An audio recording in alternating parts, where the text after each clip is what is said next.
Bom, boa tarde, pessoal. Boa tarde, bem-vindos todos aqui a hoje é a aula 3 aqui do nosso curso de fontes chaveadas,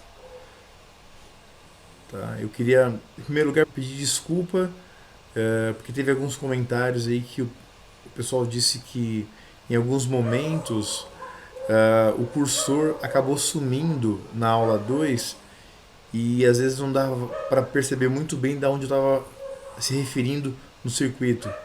Tá? Então foi uma falha minha na edição, tá? Peço desculpas, mas não vai se repetir de agora em diante, tá bom? Então, gente, é o seguinte, hoje nós vamos estudar nessa aula aqui, não, que é a terceira aula, sobre o resistor de disparo da fonte chaveada, o Run DC Circuit e também o circuito oscilador, tá bom? Uh, Vai ter aqui um momento aqui do estudo aqui desse circuito que nós vamos mudar para um outro esquema para o pessoal entender uma etapa um pouquinho melhor, tá? Mas é só para ficar um pouco mais fácil o entendimento e aí depois a gente volta de novo para esse esquema que é o que a gente está usando realmente aqui. Bom, na primeira aula nós vimos toda a parte de filtragem de transientes, né, a parte da entrada. Na segunda aula vimos a parte de retificação do sinal AC em DC. E agora então nós vamos estudar aqui essa partinha aqui, deixa eu mostrar para vocês. Nós vamos hoje estudar isso aqui, gente.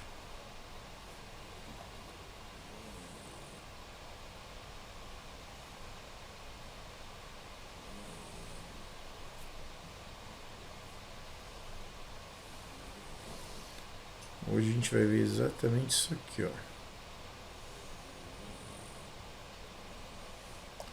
Tá bom? Então, a gente consegue cobrir toda essa parte aqui.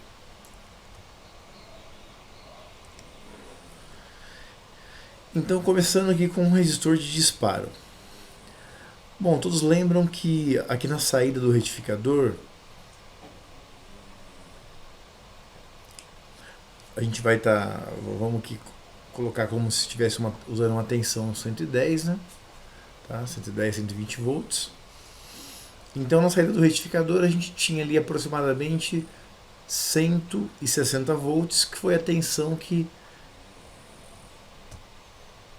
foi a tensão que esse capacitor eletrolítico carregou.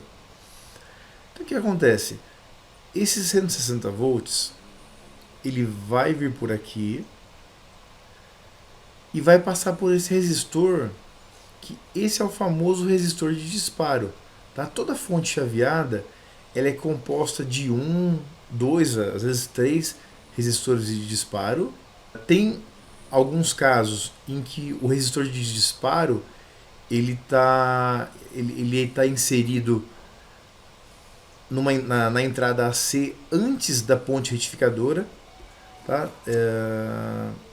Só que a grande maioria dos casos é nesse formato que a gente está estudando. Então é o que a gente vai abordar agora. Tá? Mas existem casos em que ele vem antes do estágio de retificação. Tá bom? Então, quando essa tensão de 160 volts ela passa por esse resistor, que é o resistor de disparo, ele é um resistor que geralmente ele é de alto valor. Às vezes 47k ohm, às vezes 100, 200k. Então, essa tensão ela tem uma grande queda aqui. E quando ela passa por ele, ela já não é mais 160, tá? Aí ela vai cair mais ou menos aí, vamos colocar aproximadamente aí 10 volts. É lógico que vai variar de projeto para projeto, mas vamos colocar aí que ela vai cair para 10 volts, tá bom? Ela cai para 10 volts, ela vai estar aqui nesse local. Para cá, ela não vem porque esse diodo impede que ela venha para cá, você concorda? Ele está sendo polarizado reversamente, então ela não vem para cá. que ela vai vir para cá, ó, e vai entrar nesse local aqui, ó, no VCC desse CI, esse CI aqui de potência. Acho que uma coisa interessante para a gente falar desse resistor de disparo é o seguinte: ele é um resistor que às vezes, como ele é responsável para realmente startar aí todo o processo do oscilador, né? Depois aqui que vai ser a parte do oscilador e também PWM. Se esse resistor ou ele estiver aberto, ele não vai funcionar, é óbvio. Ou se ele tiver com valor alterado, se ele tiver com valor, por exemplo, de uma resistência muito, muito mais alta do que o normal. Agora estou falando desse resistor aqui, tá? Só para não ficar nenhuma dúvida. Então, se ele tiver com uma resistência muito alta, o que pode acontecer? Sabe aqueles casos em que você liga o aparelho, você liga o monitor, por exemplo, pode ser também uma fonte de computador, uma fonte ATX. Você liga, o aparelho funciona lá normalmente por algumas horas. Você desliga o aparelho e se você torna a tentar ligar em seguida, alguns instantes depois que você desligou, você tenta religá-lo, ele não liga. Ou então você tem que apertar várias vezes o botão para que ele volte a ligar de novo. Ou em alguns casos você tem que esperar alguns minutos para você apertar o power e novamente ligar. Isso pode ser esse resistor de disparo que ele está com a resistência então muito acima do normal dele, tá? Então acaba gerando aí esse problema intermitente de às vezes não ligar na hora realmente que você aperta o botão power ali depois que ele ficou algumas horas ligado. Acho importante falar isso porque provavelmente quem não enfrentou esse tipo de problema, não pegou nenhum caso assim, uma hora com certeza vai pegar. Uma outra coisa interessante sobre esse resistor de disparo é que uma vez startada essa fonte, se você remover ele aqui do circuito, a fonte continua funcionando normalmente. Tá? Ele realmente só serve para disparar, para iniciar realmente a fonte chaveada. Porque depois que ele startou a fonte, essa alimentação VCC aqui, que entra no CI de potência, ela não mais vem dele. Agora, essa alimentação, ela vai vir, sabe da onde? Desse local aqui, gente, ó.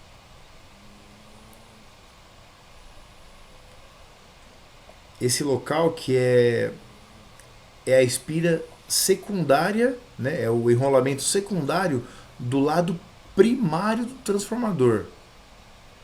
Você vê que ele é até um pouquinho menor, né? Geralmente ele é uma quantidade menor de espiras também aqui.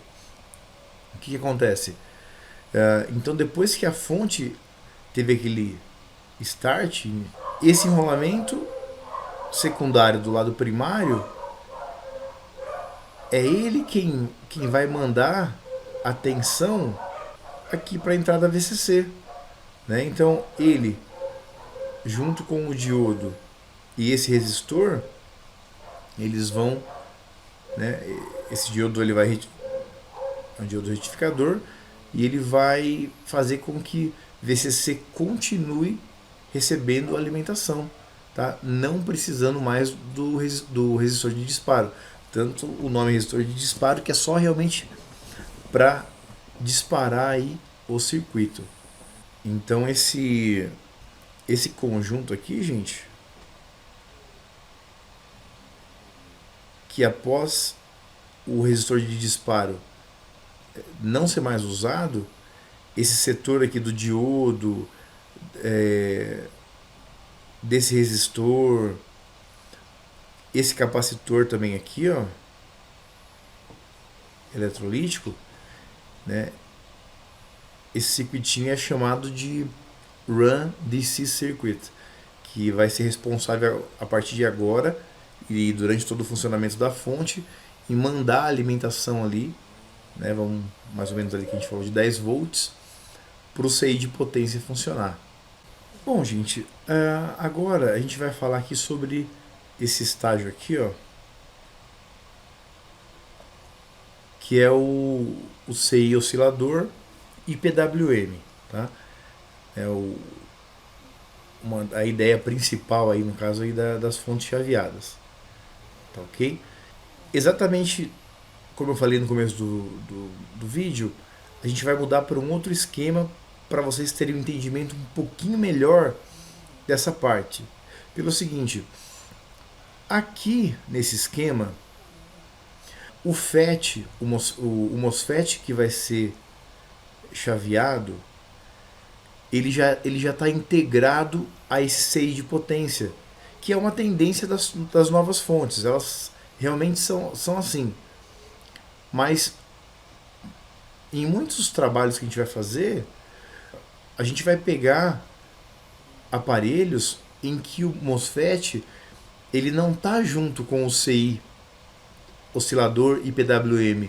Ele está do lado externo, né? Ele está para fora.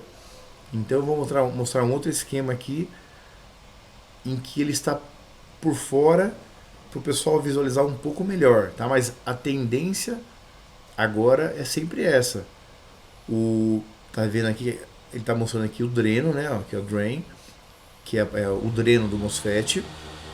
Então o dreno do MOSFET já sai do CI de potência, né, comprovando toda essa nova tendência de integração aí dos componentes, tá bom? Então, mas vamos mudar aqui de esquema para a gente ficar um pouquinho mais fácil da gente pegar ele.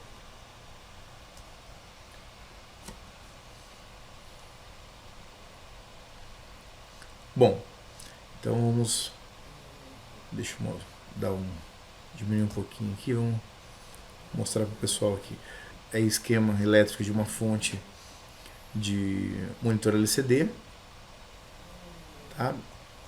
Tudo a mesma coisa que aquela outra que a gente está mostrando, é que aquela está um pouco mais simplificada, tá? Mas se for mostrar aqui para vocês, gente, ó, mesma coisa, a parte de entrada e eliminação ali das IEMAs, né? Ponte retificadora e a etapa que a gente vai falar aqui hoje. Aqui o transformador, né?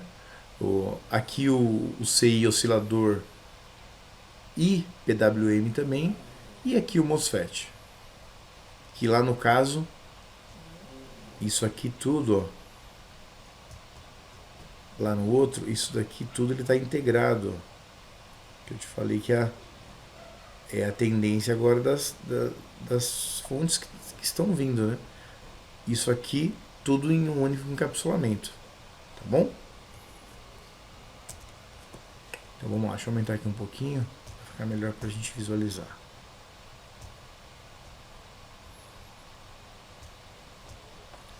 Por 250% aqui fica bom. Aqui, maravilha. Bom, então, gente, vamos lá, ó. Aqui vocês podem ver também que, ó, a mesma coisa, ó. Aqui tem os resistores de disparo, ó. Tá vendo aqui, ó? Aqui tem dois. Aqui o capacitor eletrolítico que está vindo os 160 volts, né? Então vem aqui, ó, tem aquela queda de tensão, vamos aqui colocar para 10, né?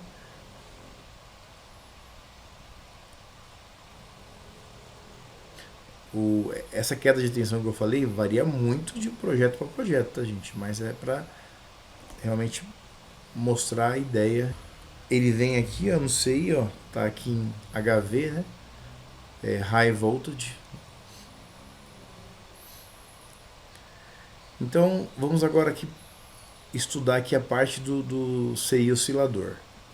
Então, só para completar aqui antes de falar do oscilador, ó, a parte do Run DC Circuit aqui, que nós comentamos que depois que os resistores de disparo foram utilizados, né, o VCC vai ser alimentado por esse outro circuito aqui, né? Então tá ele aqui, ó, a espira, a espira secundária, né, o enrolamento secundário do lado primário, ele vem, passa por resistor, pelo diodo, e tem aqui um capacitor eletrolítico para suavizar. Tá vendo? Ele desce aqui, né, e entra aqui no VCC, tá? Bom, gente, aqui, ó, no CI oscilador, né, e PWM, né, ele tem as duas funções. Nesse instante, eu peço que você pense nele só da parte como oscilador, tá? A gente vai falar muito sobre o curso, sobre PWM, mas como o PWM, né? O que é PWM? É modulação por largura de pulso, né? Você ajusta a largura dos pulsos que vão no gate do MOSFET para ajustar a tensão que vai ser induzida no secundário, né, e ter a tensão que realmente você quer.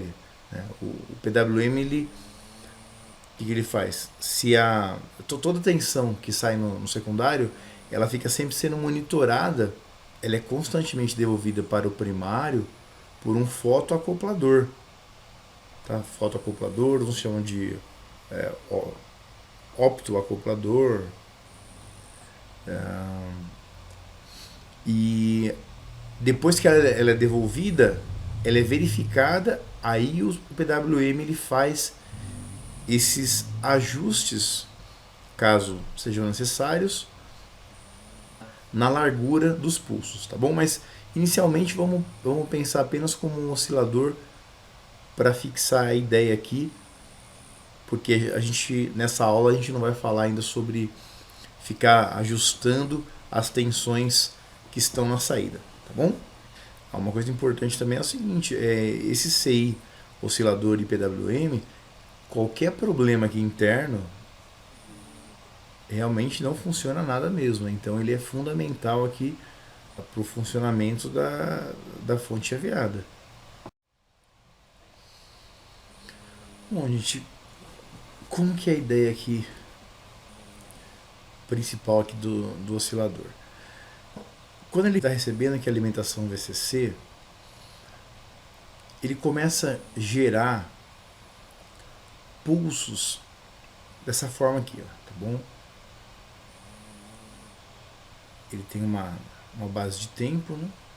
Bom, então a ideia geral do CI oscilador aqui e PWM, tá? Não falando do PWM em si agora, mas a parte não falando do ajuste da largura de pulso, mas assim, o que acontece? Aqui a gente tem o VCC, que é a alimentação, e aqui temos o out, nesse caso aqui, que é a saída, né? Nessa saída aqui, se você pegar e colocar um osciloscópio, você vai ver uma forma de onda desse tipo aqui, ó. Uma onda quadrada, tá? Geralmente, ela pode sair aqui na faixa de 50 kHz, 60 kHz, 80 kHz. Vai variar também, né, de projeto para projeto. Ela tem mais ou menos essa cara aqui, tá, gente? A gente tem o nível alto, né, e o nível baixo, né? O nível alto seria, em linguagem binária, seria como interpretar 1, né? E o nível baixo aqui seria 0, tá bom? O período, tá, que é esse tamanho aqui, ó, que é o tamanho que ela começa a se repetir o sinal, de uma frequência dessa aqui de, vamos por 50, 60, 80, 100 kHz, o período ele é muito curto, tá? São aí coisas de alguns microsegundos. Então o período realmente é muito curto, muito rápido. E isso daqui, o que vai acontecer? Esse sinal vai ser colocado, ó, vamos seguir aqui o esquema. Ele vem, ó, ele vem, sobe aqui, ó. O que ele faz, ó? Aqui ele não vai, né? Tá vendo? Tem um diodo aqui polarizado reversamente, né?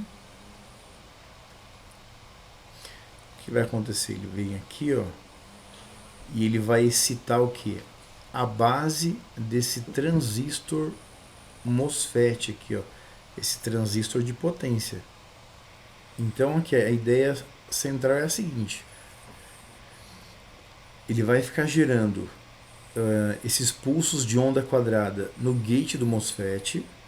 Quando essa onda essa onda quadrada está em nível lógico baixo, nada acontece. Agora, quando ela está em nível lógico alto, esse MOSFET ele entra em saturação. Ele entra em saturação, o que ele vai fazer? Ó? Vamos acompanhar aqui, ó, a linha aqui. Ó. Ele vai vir aqui, ó, e ele vai carregar o enrolamento primário aqui do trafo. Ele vai carregar como? Ele vai carregar armazenando energia. Né? Porque ó, aqui é um indutor. Como tudo acontece muito rápido, né? São milhares de vezes aí por segundo, a gente tem que imaginar, congelar um instante e pensar nele para entender direitinho como que funciona. Então, nível lógico 1. MOSFET conduz, carrega o enrolamento primário do trafo. Tá? Então, isso no nível lógico 1. Agora, quando essa forma de onda aqui no gate está em nível lógico baixo, o que vai acontecer? O MOSFET ele vai entrar em corte. Agora que ele entrou em corte, essa energia armazenada aqui no primário, ela vai ser transferida aqui para o secundário por indução. Né? Claro que a gente sabe que tem aquela questão da quantidade de espiras, né? Aquela relação de espiras, se tem mais espiras no secundário, se tem menos espiras no secundário. Então, um transformador, se ele tem mais espiras no secundário, ele é um transformador elevador. Se ele tem menos espiras no secundário, ele é um transformador abaixador de tensão. Né? Então, no corte do MOSFET, essa energia armazenada no primário, isso que acontece em alguns microsegundos, ela é descarregada por indução no secundário. Então, a grande ideia é essa. Você chaveando aqui, ó, o lado primário, é que você vai induzir a tensão no secundário.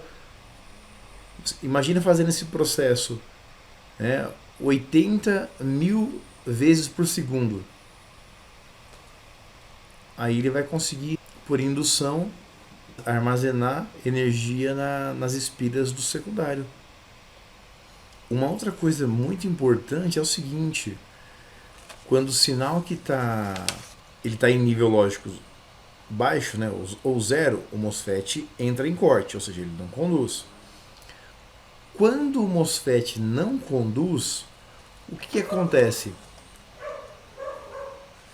Como ele faz essa indução de tensão, né, de primário para secundário, mas ao mesmo tempo a indutância desse trafo também ela induz uma tensão de pico aonde?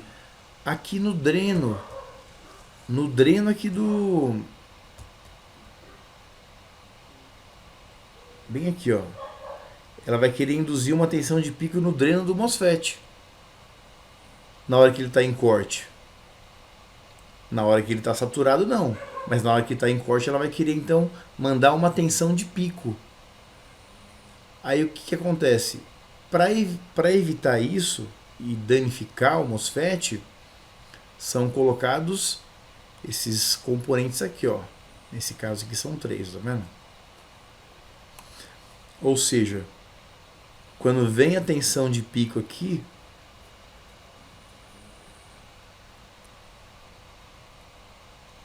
o que vai acontecer? Ó, ele vai polarizar diretamente esse diodo e juntamente com esse resistor e esse capacitor vão fazer a proteção do circuito. Então, assim, o que acontece? Esses 3 componentes, eles entram em ação no momento que o FET está em corte para proteger o dreno do MOSFET. É muito importante. Então, porque se você não tem essa proteção, na hora que ele está conduzindo tudo bem, mas na hora que ele entra em corte, também volta uma tensão de pico por parte da espira primária. Bom, deixa eu voltar um pouquinho aqui para outro esquema que a gente está usando sempre.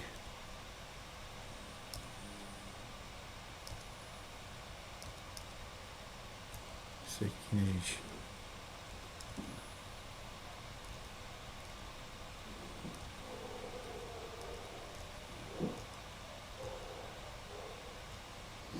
Então, gente, voltando aqui para o circuito, né? Tá vendo? Tudo que a gente mostrou, né? A diferença é que,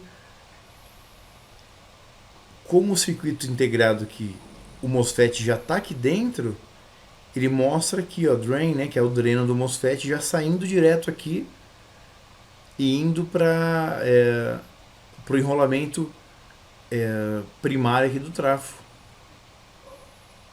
Tá? Mas quando o dreno aqui entrar em corte e tentar aquela tensão de pico vir danificar o dreno, aí entra em ação aqui, ó, tá vendo? Ó, diodo. Aqui no caso, ó, tem aqui 2 resistores e um capacitor. Então esses 4 componentes aqui para proteger o dreno do MOSFET, que nesse caso aqui ele está já integrado, né, nesse CI. Bom, gente, então a aula de hoje é isso, tá? Falamos do resistor de disparo, o Run DC Circuit e o circuito oscilador. A partir da aula seguinte, que vai ser a 4ª aula, próximo domingo, a gente já começa a falar sobre as tensões aqui no secundário e os circuitos aqui adiante. Tá bom? Obrigado aí por quem acompanhou aí todos esses minutos aí de falatório. Tá? Espero que a cada aula vocês estejam aprendendo mais sobre as fontes chaveadas. E quem tiver perguntas, fique à vontade, tá? A gente vai respondendo. Bom, então é isso, gente. Obrigado. Quem gostou e dá um like, ajuda a gente a fazer aí mais videoaulas, continuar com esse trabalho bacana, tá bom? Obrigado e até a próxima aula.